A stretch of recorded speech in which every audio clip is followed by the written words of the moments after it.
Merci, Monsieur le Président.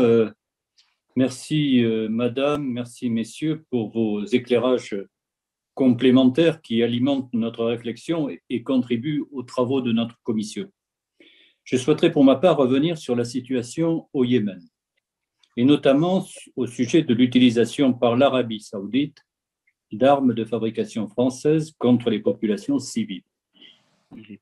Plus récemment, un nouveau sujet a fait irruption et d'autres intérêts français semblent malheureusement impliqués. En effet, le groupe Total est actionnaire d'une entreprise locale, Yemen LNG, qui opère dans un important complexe industriel et notamment une usine de liquéfaction de gaz à Balaf dans la province du Chabouat. Et nous avons appris que les Émirats vont entrer au capital de cette société et que la France et les Émirats s'activent pour faire redémarrer ce site. En marge de la guerre au Yémen se cachent, semble-t-il, des manœuvres liées au contrôle des ressources énergétiques de ce pays, ce qui nécessitera sans doute que nous auditionnions le PDG de Total.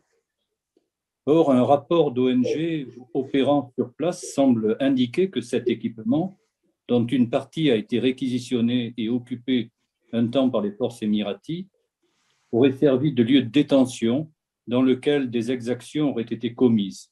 Pouvez-vous nous indiquer si vous disposez d'informations sur ce sujet délicat?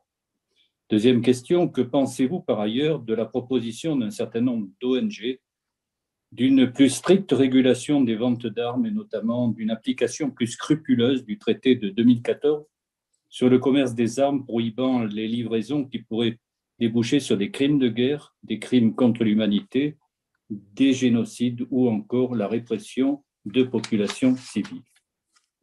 Autre question concernant, et certains collègues ont tiré avec nous le signal d'alarme sur les conditions d'organisation de certains grands événements sportifs internationaux et notamment l'organisation par le Qatar de la Coupe du monde de football 2022. D'abord, du fait des pratiques corruptives de ce pays, faut-il rappeler qu'en France, le parquet national financier a ouvert en 2016 une enquête préliminaire pour corruption privée, association de malfaiteurs, trafic d'influence, autour des conditions d'attribution par la Fédération internationale de football des Coupes du monde organisées en 2018 en Russie et en 2022 au Qatar. Enfin, parce que les conditions de construction de ces 8 stades, des hôtels, des infrastructures nécessaires sont absolument indignes au XXIe siècle. On estime à 1 mort par jour le bilan humain de ces chantiers.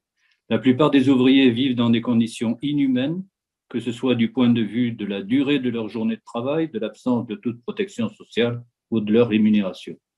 Amnesty International relève que des centaines de travailleurs attendent d'être payés depuis des mois, quand ils ne sont pas purement et simplement expulsés s'ils demandent à l'être. Qui peut croire que devant l'urgence de terminer les chantiers, leurs conditions de travail seront améliorées?